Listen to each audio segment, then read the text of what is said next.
since we're talking about like kind of odd Vala, what's the deal with Nienna? Like, what's her deal? What's her deal? Real What's sad. the vibe? Weeping. Pity. Yeah, talk about Lamentation. emo. I think she Yeah. out emos anyone. Yeah, probably. Yeah. Although she has pity on other people, not herself. So I guess that might not be the most emo thing in the world, but it's like altruistic emoism.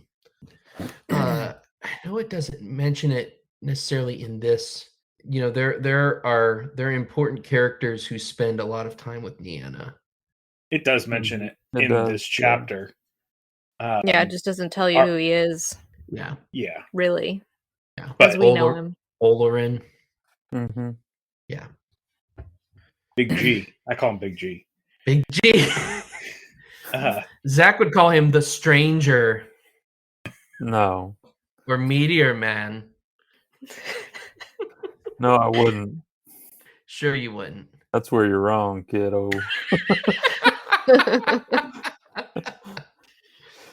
It's Tom Bombadil. He's Tom. I It would be rather so him be. sad. I'd rather him No. be Tom Bombadil. No, don't let him be Nope. Tom Bombadil. That would break everything. Tom Bombadil is there during the trees. I mean, you can't. Mm-mm. Yeah, it would destroy everything.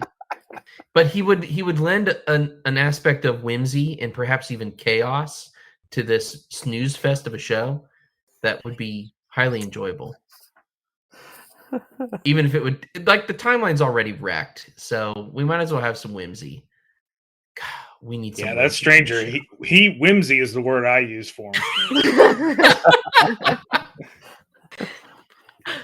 He doing a just tree, man. reeks Bombadil. Look, he doesn't have his boots and hat yet. You can't judge Yeah. him yet. Yet. No. Okay. Yeah, Mm-mm. there's That's 13 more heresy. seasons to go. You heard it here first. He'll get his boots and This is hat. the only place I to would hear it. quit Season watching 12. this show if he ended up being Tom Bombadil.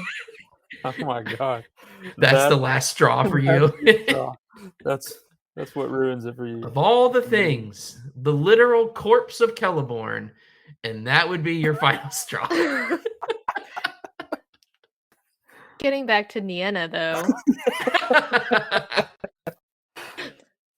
I actually, like, she's depressing to read about, but I think it's fascinating that through that grief and sorrow, you find wisdom, like endurance, hope, and Mhm.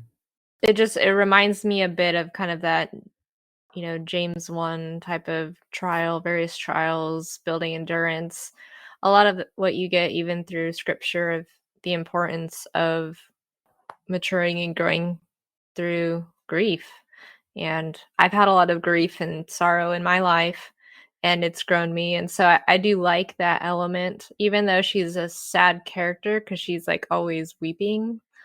And I'm not really down for that. But I do like that she tends to kind of bestow wisdom. And then it also says that her sorrow was kind of woven into the song. Mhm. And that's kind of just the fact of life. And it seems to me like Tolkien was just kind of acknowledging that a lot of life is hard and full of sorrow and grief. Yeah, and you learn wisdom from it. Yeah. Yeah. It's pretty deep, really. If you have evil in a place and all you can do is celebrate, it's not like it doesn't seem right. It's not right. Yeah. And so, there are some churches that are just constant like cheerfulness, and I mean, there's literally a book in the Bible called Lamentations. So it is a necessary thing to go through that, even if it doesn't sound, whimsical like Tom Bombadil. I think it is absolutely necessary. Yeah. She's the book of Ecclesiastes, right? Or Yeah. some Proverbs, or She's got that wisdom. Yeah, and she brings strength to the spirit. And so like those who live in the halls of Mandos cry out to her, like she's the only one that that gets them, like they're out there. I mean, some of them under punishment, and some of them are just dead and have crossed over. And who are the ones they cry out to? Who's the one they cry out to? It's Nienna. I think that's really interesting. And the fact she actually is physically closer to the halls of Mandos than any other Vala, too. I don't think that's an accident either. She lives in the west of the West, like on the borders of the world, basically. And I think, again, it's not an accident.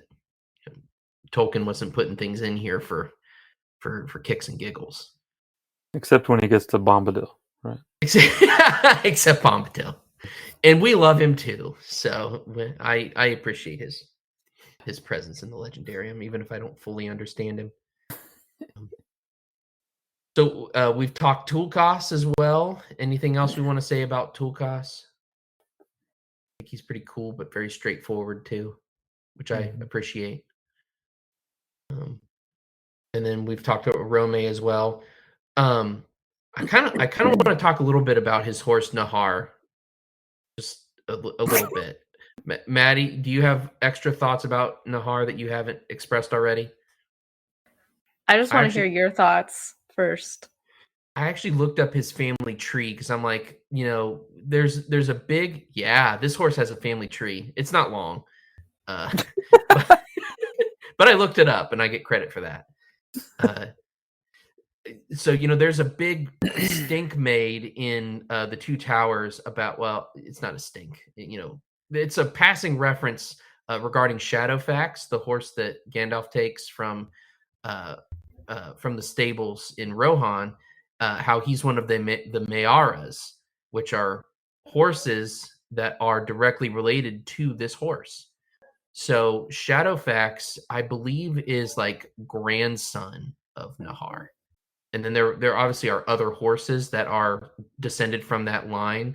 So Shadowfax is basically a heavenly horse, and his grandpa is this horse who is a steed of Valar. I think that's pretty cool. I mean, is he a heavenly horse though? Well, I mean, kind of. Like he's from Valinor, which is basically heaven. I don't know if Nahar, I don't think Nahar would have been, in the presence of Eru, but I think as the Valar were kind of filling out Middle Earth, in the creation sense, creating the creatures as well. I don't have I don't have any text for this at all, but maybe Orome, or maybe even maybe his wife even could have actually made this horse specifically for him, and then that horse persisted as a kind of horse. I don't know. I think that's interesting, and we haven't even gotten to the Maya yet. The Maya spirits that kind of are vassals or helpers to the Valar.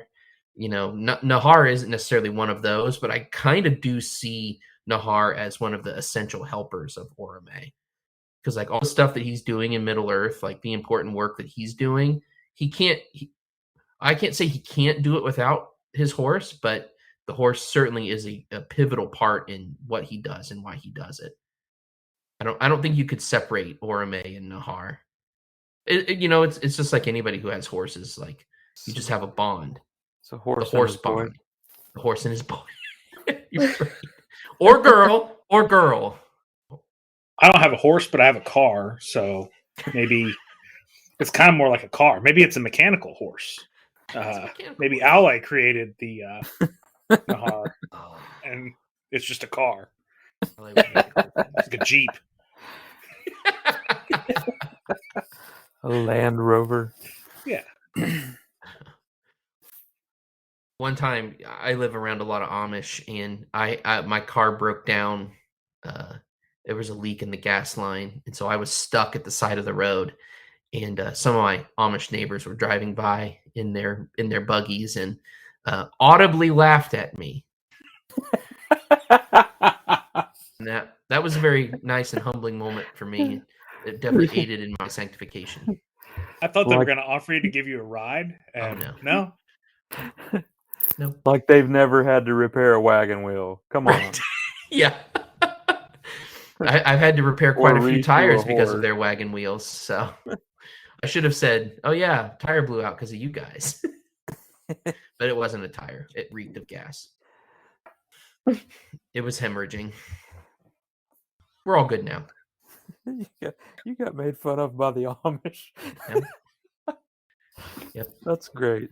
Yeah. I mean, there's like more information obviously about Shadowfax, so I couldn't really go on too big on Nahar, but I will say what I appreciate about a horse like Shadowfax in the movie is that Tolkien describes him as a horse that doesn't get tired, like he can keep going and going and going.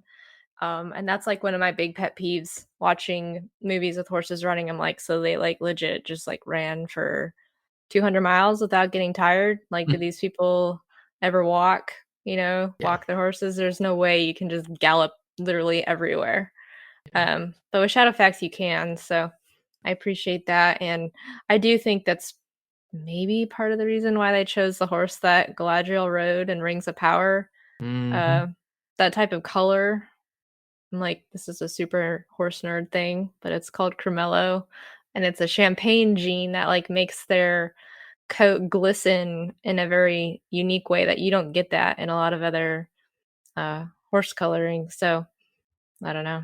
I thought that was pretty cool. And when you read about Nahar, like how he shines like the sun, or reflects kind of silver in the moonlight or night, it's just interesting. That is interesting. Pretty cool horse. I think I I've want seen one. I've seen one of those horses in a meme before, and it was like, it wasn't a meme. It was like a viral picture that went around. They're like, guys, why is this horse shining? Yeah, it's genetic. Cremello, is that what you said? Yeah, Cremello, it's a champagne gene, but there's Cremello and then there's the champagne gene. Cremello is actually two Palominos. I'm getting like way over everyone's head, but if you know what a Palomino is, Palomino is a brand of pencil. No. They're like yellow, It is, though, but... like they're kind of like a golden horse with a blonde mane and tail. Oh, and if you breed two of those together, you get Cremello. And then there's also this champagne gene, which a lot of people breed with those to get that real glistening coat. Fun facts. You can do that in Pokemon too. Oh yeah, you get the egg moves and stuff. Yeah, horses are basically Pokemon. Yeah, they're God's Pokemon.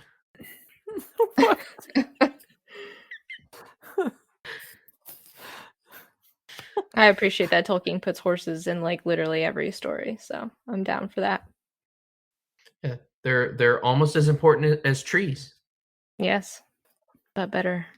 Trees are really in like they're in of everything. These. Yeah, trees are everywhere.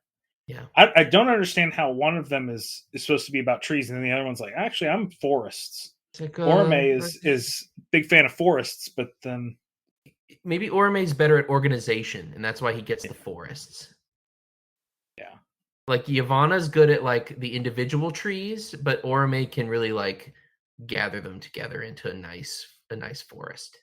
Yeah, he's an assembler. When you get that like hunting, like that kind of classic hunting through the woods on horseback with hounds, the hounds vibe. I mean, that was huge for millennia out there until they killed off all the animals in Europe. I'm gonna guess probably there aren't any foxes in Valinor then, because he's just gonna be out there hunting those guys, taking them out right and left. Maybe you're evil fox. Yeah, that's why chaos reigns, because they had to get out of Valinor in order to live, and they brought their chaos to Middle Earth. That's exactly what happened. They look like the ugly version of Sonic, like ugly Sonic. But then you've got the fox. Foxes that look like they have human teeth. Baby Balrogs.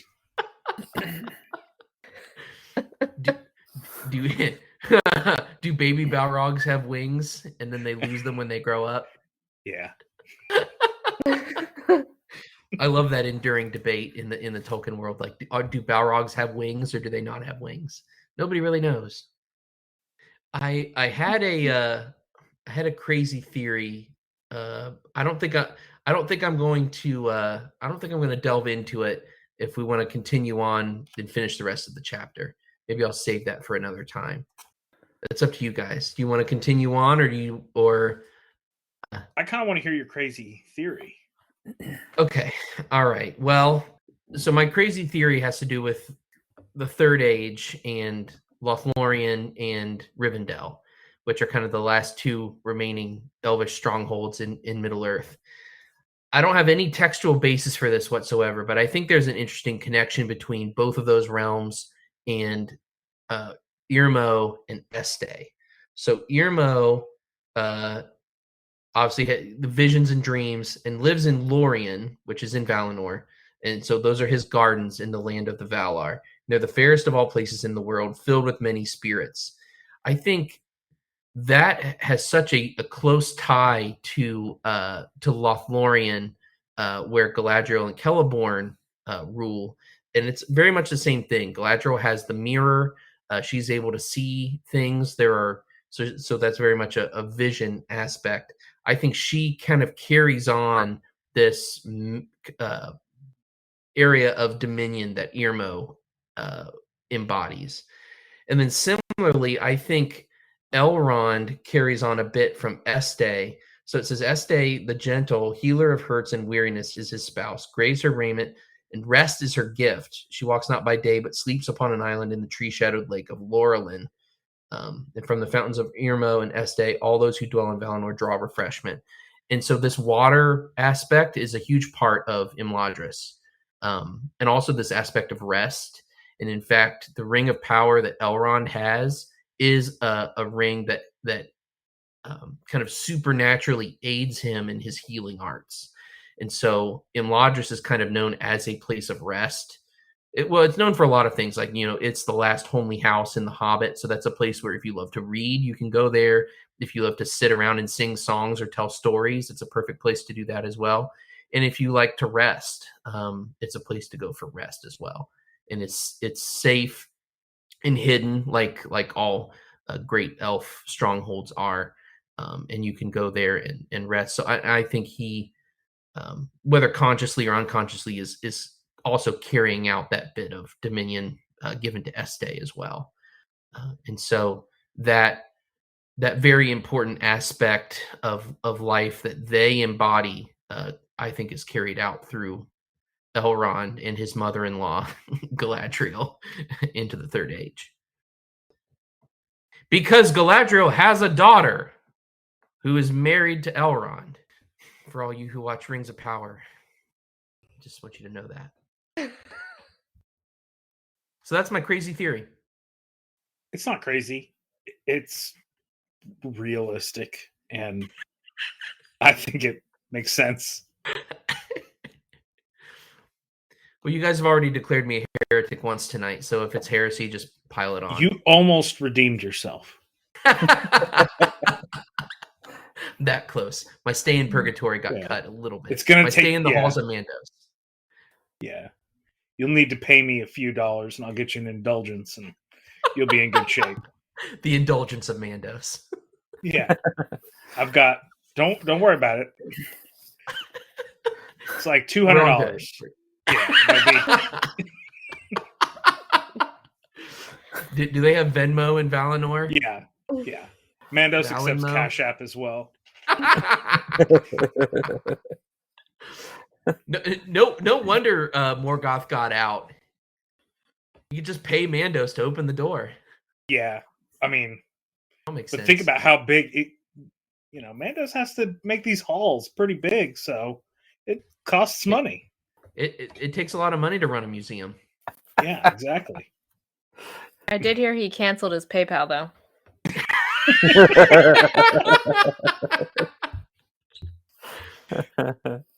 $2,500 was just too much to ask.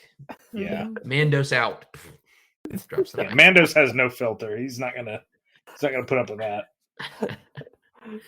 Can you imagine how many of his dooms could be labeled as misinformation? They're all disputed, I'm sure. Probably, Hmm. yeah. Experts disagree. This doom is invalid. Yeah. Yeah, the Numenorians would be all over that. They would. Yeah. Yeah, because they didn't have flood insurance.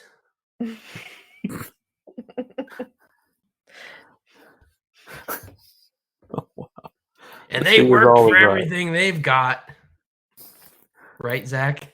That's right. Even though She is always right, man. God built them their own island. Yeah, they worked for that. Talking about providence again. God gave you an island. You did not work for that. You didn't build that. That sounds like a prosperity gospel book. God gave you an island. It's up to you to not Name it and sink claim it. or something. Name it and claim your island. It's like having what that like 1 square foot of property in Scotland makes you a lord or whatever. Oh, I Right. have It's just one. like that. Do you really? I literally have one. You named and You're- claimed Scotland? You're talking to a lady. I will Give show her you. Scotland or she dies.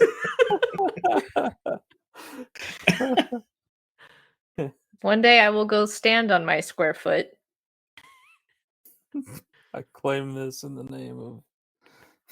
Oh, please. Yeah, I got it on Groupon. Just like the old barons used to back in the medieval period. How the Highlands were won. Yeah, I have my own tartan now. You know, like I'm pretty legit. Oh, you need to go there and you need to get like a miniature Covenanter flag for Christ's Crown and Covenant and just stick it right in that 1 square foot of land. This is Covenant land now. Yep, I love it. I'd do it. Lord willing, I will do it. Do it for the gram. Yeah. If there's not a picture on Again. the internet, it hasn't happened. Like they did in the old days. That's Yep. right. Get a web made of it or whatever. Hang it in the hall. All right, who's ready for some Maiar? Anybody have any standout Maya that they would especially want to talk about? I know there's a few famous ones that anybody who knows Lord of the Rings would know, although they might not know under this name, but there's some Big very G. famous Maya. Who wants to talk the OGs?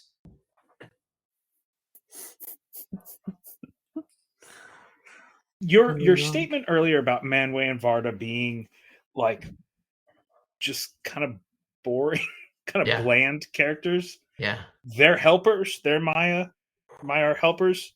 Also, kind of not much to them. News fest. Yeah, sure they're great. They're great folks, but their description is boring. Ase, Mhm. he's interesting in that he decided to join Melkor for a little bit. Yeah. And then his wife said, hey, maybe not. How about not? Come back. But he still rebels a little bit in the violence of the storms.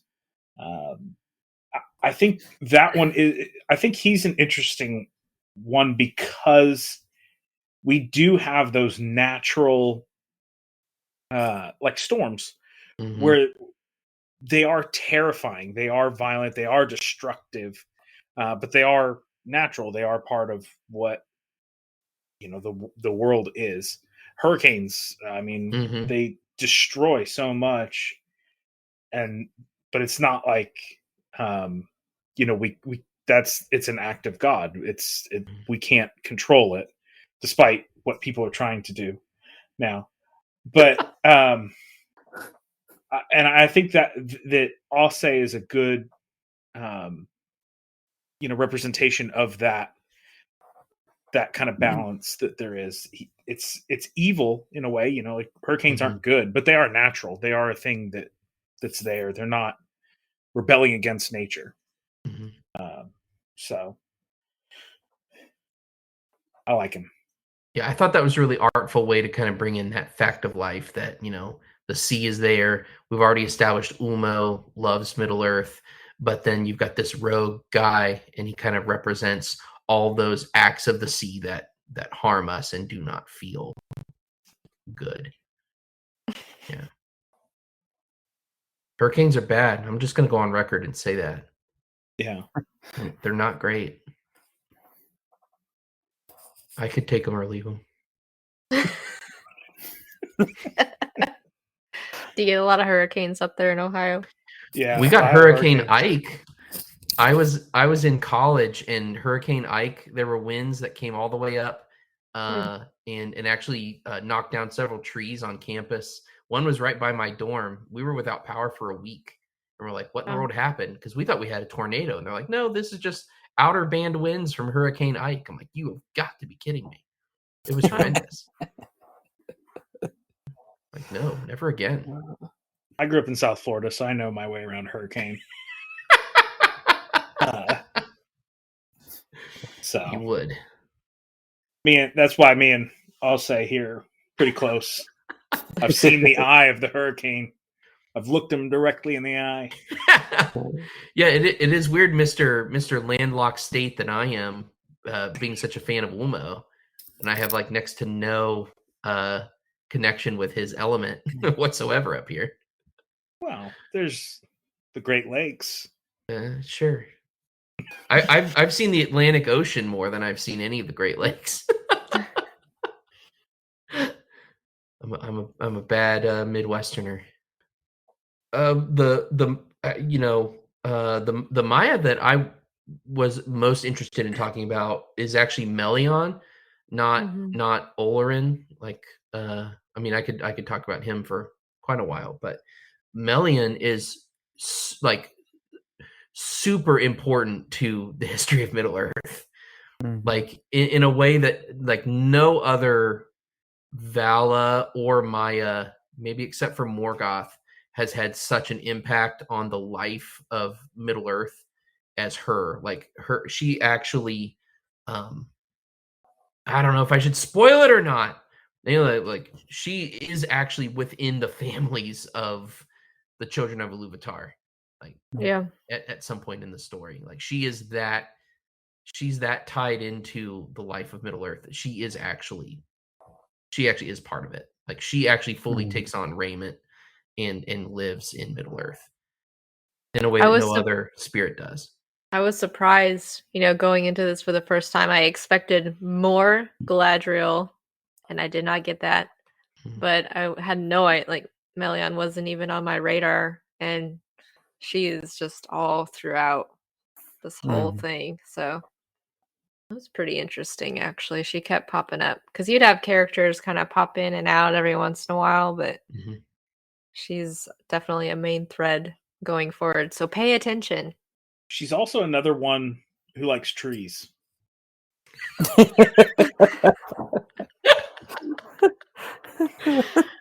I've never heard that before. Yeah. Somebody likes trees? Yeah. Far out. She does live around a lot of trees. Her domain, where she goes to live has trees around it.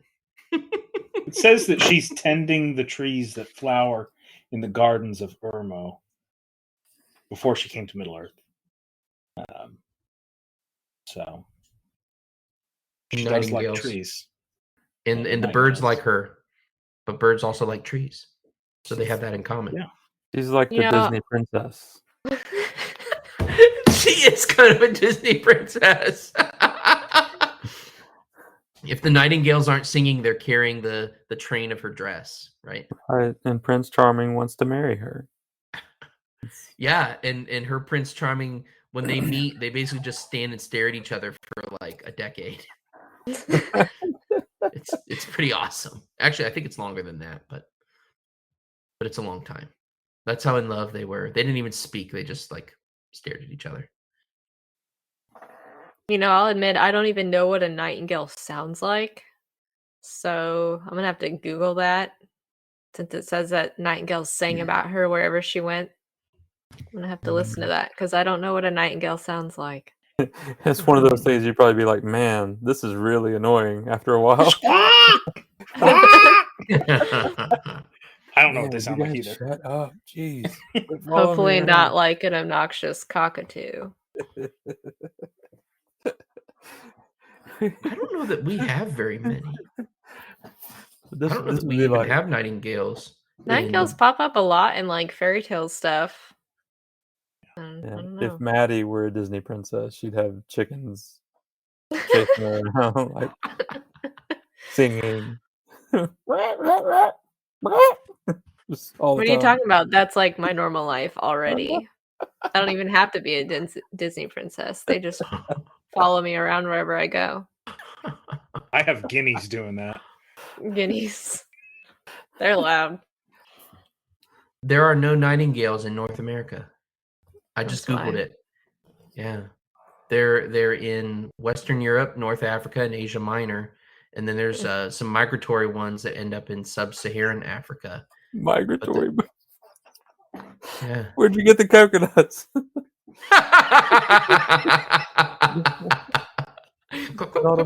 Not migratory.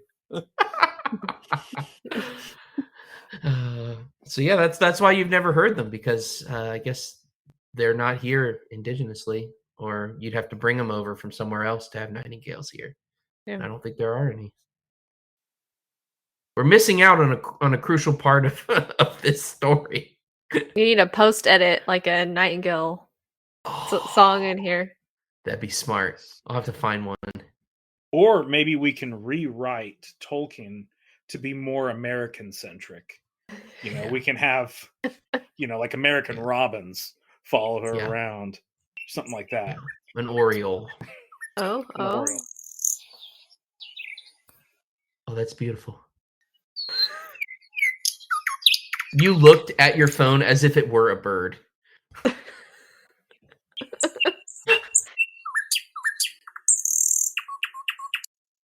feel like I'm becoming a Disney princess already. I gotta say that sounded a bird little song bit is a like a little video obnoxious. game. Yeah.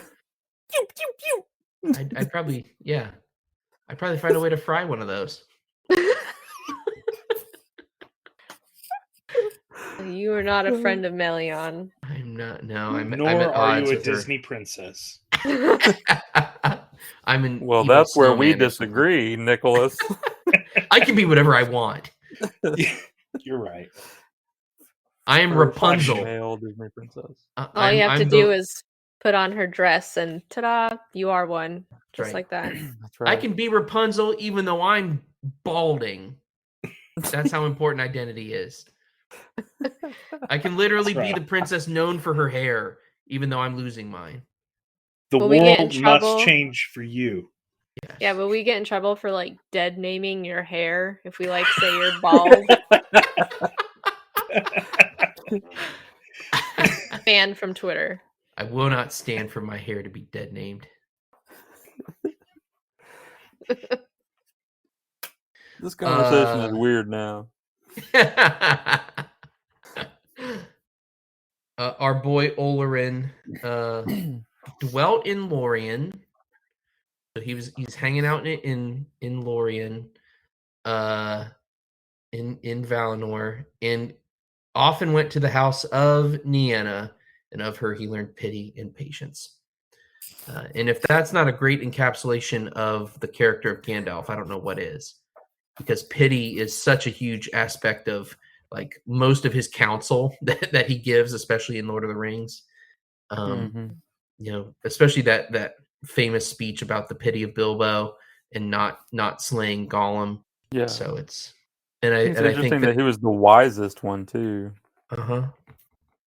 So I think it says later when they're talking about the Astari and sending them to Middle Earth, he was afraid, and I think that's why he wasn't the white, like he wasn't the head of the order, because he had fear about going to Middle Earth and facing off, or not facing off, but opposing Sauron. Whereas Saruman, I'm forgetting his Maya name, but he wasn't afraid. He was excited to go, which probably should have been a red flag. Yeah. He just wanted to learn more about it. Yeah, he wanted to dig into that, and Yeah. get to the bottom of it. But Yeah. but quietly, secretly, in his own studies. Well, yeah. I mean, We can't let other people see this stuff. If he's going to do the research, he needs to get all the glory for it. Who does that sound like? sounds colorful. The original rainbow flag wearer. Yeah.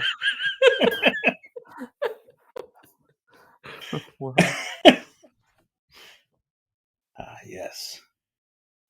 Anything else on Maiar at all? It's a pretty slim. Obviously, well, we'll get to the these are the good Maiar, right? Obviously, there's bad Maiar that followed Melkor, and so we get an account of that in the enemies part, the last part of the Valaquenta, and that's about Melkor and kind of his legions. And this, so in the enemies part, that's where we get this title for him. They name him Morgoth, the dark enemy of the world. So he kind of wears that on his shirt sleeve now. Oh, I'm the enemy of the world. Dark enemy of the world. The dark enemy of the world. Dark. Yeah, like super dark, bro. There's a Which is- part like Batman. Oh, okay, right. So right near the end of this, this was something that stuck out to me. Just in the last, next to last sentence of the enemies, it says, "In all the deeds of Melkor the Morgoth upon Arda," and The darkness. yeah, the darkness. Great band. Well, it's interesting because Satan doesn't really. I mean, Satan isn't even a name either. Yeah, it's a It title. means the adversary.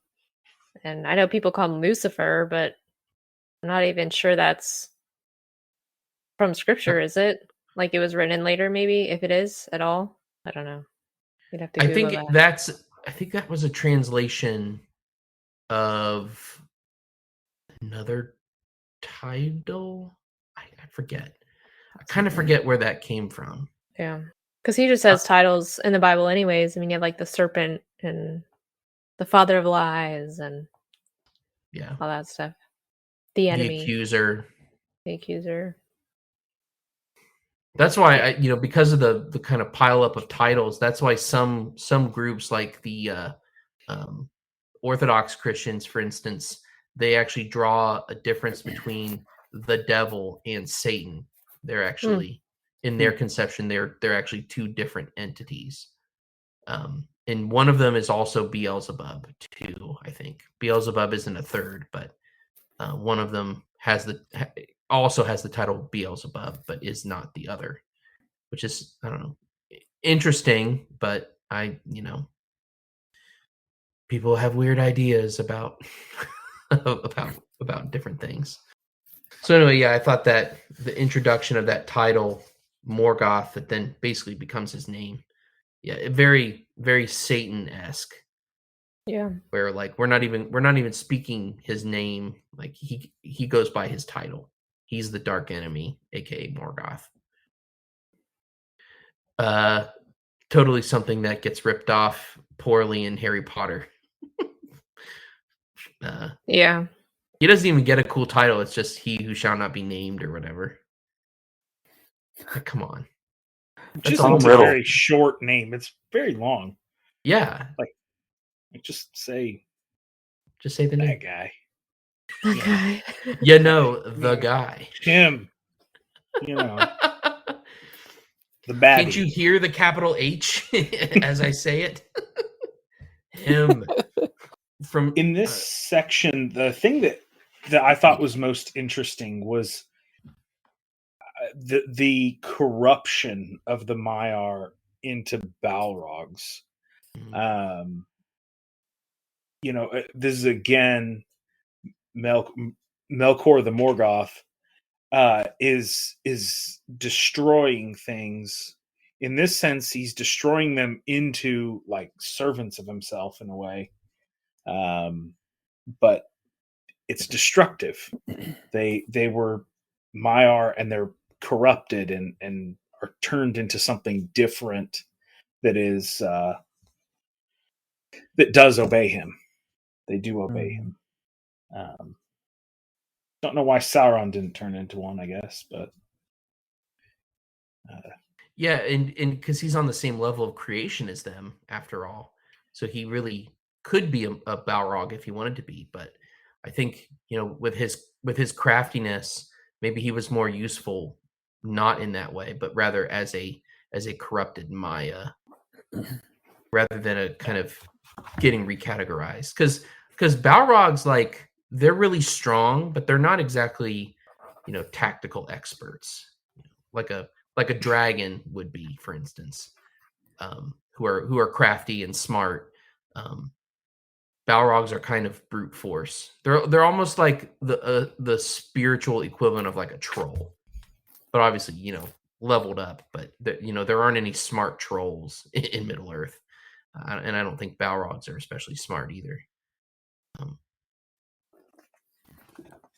Well, and you have Sauron. He was initially a Maya of Ale, so maybe that's why he's not a Balrog. Could be. Again, the Ale to Morgoth pipeline. I think we're going to see a few more examples of that as we go along too.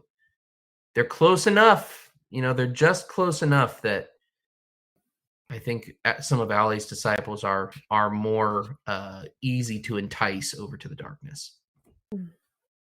Well, they're meddling in the same things. Yeah, Tolkien kind of showing that fine line between using things for good or evil. Yeah, the purpose, craft is good, but what you're using your crafts for kind of determines the usefulness of the craft or the value of the craft. That's actually really obvious in the arts. You can say that something's a good book, and then you read a book that's not good. Like that actually can maybe not corrupt you, but it can I guess can corrupt you a little bit. It can mess with you a little. And paintings, there's a difference between a painting that is beautiful and conveys truth, and then I don't know, like pornography or something. Like there is the purpose of an art or a craft does actually matter. Whereas trees are, trees, they're fine. We don't go around saying like that is a bad tree. That is a truly evil tree. I don't know. I mean, maybe like the locust trees with the huge thorns or something, or like a poison oak. But for the most part, trees are trees. But art it does matter, the purpose.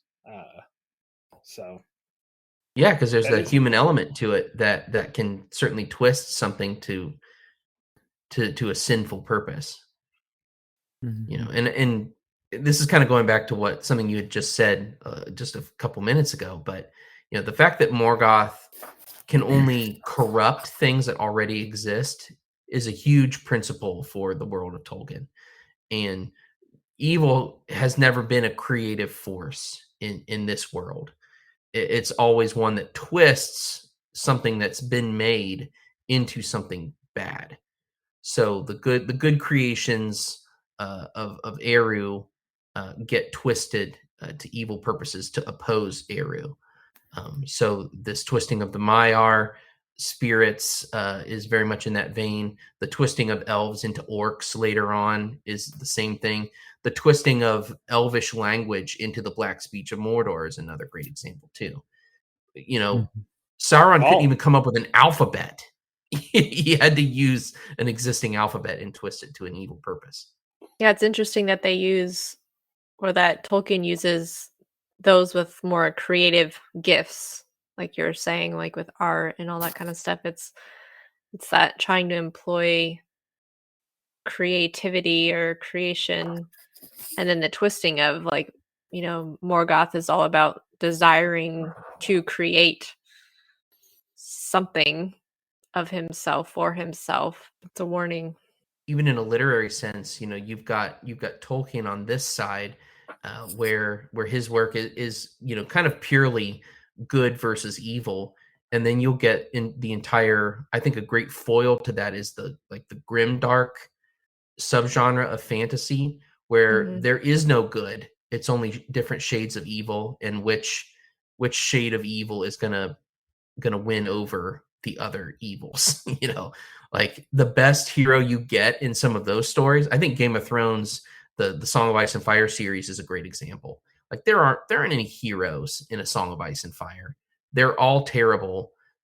They all do horrible things. But which one of these horrible people is going to sit on the Iron Throne? That is completely opposed to any idea that Tolkien had and expressed in his works.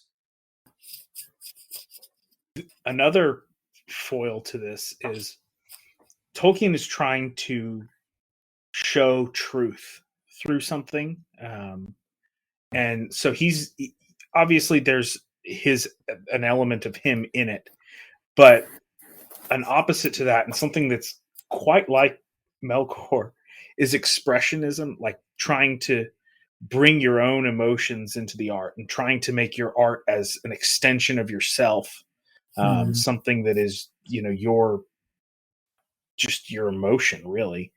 And it's not trying to convey any kind of truth. It's just, this is what I'm like at this moment. And I think so. Basically, like 20th century art is Melkorian, in my opinion. Yeah. He's living his truth. Yeah. Yeah, everything was so dark and kind of reshifting the moral compass in 20th century literature and visual arts as well. And now we do that not our necessarily, but our as a collective of the entire world. Lives are like that. You live your life and you expect the world to change to your emotions. What you are, you control the world. And if you want to, other people have to bow to you in a way, but everybody has to do it. Like everybody wants to be Melkor, and so to come up with this kind of like piece where it's like, well, okay, you just acknowledge everybody else's control over themselves and the world by using pronouns or whatever, and then we're just all cool. But it doesn't make any sense. Everyone's their own little Thanos, right? Reality can be whatever I want. Yeah. There's a part of the second paragraph of the enemies that really stuck with me, and I think it has some resonance as well with what you were just saying. I'm just going to read the paragraph. So it's talking about what happened with Melkor. From splendor he fell through arrogance to contempt for all things save himself, which I think is a very postmodern position of the heart. For all things save himself, a spirit wasteful and pitiless. Understanding, he turned to subtlety in perverting to his own will all that he would use, until he became a liar without shame. He began with the desire of light, and when he could not possess it for himself alone, he descended through fire and wrath into a great burning, down into darkness. And darkness he used most in his evil works upon Arda, and filled it with fear for all living things. You see that destructive path of that very same thing. Like I'm going to be my own truth. I'm going to set all these things in order for my own selfish benefit. And what happens? It ends up devolving even further into literally spreading fear across the entire created world. So I think that's very timely to consider. In the Yeah, I was fact gonna that, say, I think he would have loved TikTok. oh yeah, yeah, yeah. And I think that's like one. This is almost kind of a summary thought for the episode for me, but it's so fascinating, and I think a testament to the thought of J.R.R. Tolkien that we can get that kind of an insight out of a piece of fiction like this, describing a world that is very much not our world, is not, it's not the scriptural account of our world. It's not, but somehow, he, in a time past, in a previous century, he, I don't know, it's just maybe a testament to his brilliance or his insight into human nature. But I think in that one paragraph, and in countless other places, he has so encapsulated a fundamental human problem and made it visible and understandable through this character of Melkor / Morgoth. I think he's an incredible stand-in for what's wrong with the human heart. Absolutely. Fiction can bring out so much of that. Well, the ideas that aren't easily conveyed in just simple statements. There's an emotion, there's all this stuff wrapped up into those, and fiction can bring them out in a way that just a simple statement of this is bad or something like that may not be able to. It's important. It's good. Very important. I think that's why it's so important too, to realize that about this work, because I think in some sense, like maybe a lot of Christians would be leery of reading something that seems like it's polytheistic, or he's trying to create his own mythology, and that can be like a red flag for a lot of people. But if you understand that he's using that to have a commentary kind of on humanity, on morality, the things that we're doing, his own opinions obviously on it, kind of some reflections, being a Roman Catholic, he's got similar morality as a lot of us do, as believers. And I think that there's a ton that you can take out of it, as we've been talking about. And I don't think that we need to be afraid. And he doesn't glorify the evil. And that's something that's significant about it. It's very clear that this is wrong and bad. Yeah. Yeah. Yeah, he's good at, I think he's really good at picturing the sinfulness of sin. Yes. Yeah, with the things that are said to be evil, it's obvious that they are evil, and there's no shading that. There's no, I mean, there may be degrees of evil, but there's not any gray area. I've been reading Pascal's Pensées, his thoughts, and at the beginning of that, a lot of it is about that mixture of inhumanity, of sin, and but then also the fact that we're created in the image of God, that we do have, that when God created man, he said it was very good. We have that in us. And I think what tends to happen with modern literature, kind of like what you were mentioning before, is that those just kind of get merged together and you just have nasty, just kind of a mud. But with Tolkien, they can exist in a character like Osei or whatever, but they're separate. They're not, the good and the bad aren't just mixed together to make a gray. This is an element that is not good, that is, sinful, or whatever the equivalent would be, and this is an element that is good. It talks about Sauron. The fact that he helped Aule doesn't mean that he was completely, he was otherwise completely evil, but he did do something that was helpful and that was good. And it doesn't just say, oh, you know, he was nasty. There's something, it does praise the good while still condemning the evil, which he pretty much entirely is. So I like it. Yeah. Any other final thoughts? I think that's a really good encapsulation of what's going on. Excellent. Well, thank you all for your time once again. I think this was a very, very interesting chapter, very enlightening conversation, and excited for the next one, which will be coming up. So thank you all very much, and I will wish everyone Namadie, and may the blessings of Yahweh be richly poured out upon you. Until next time.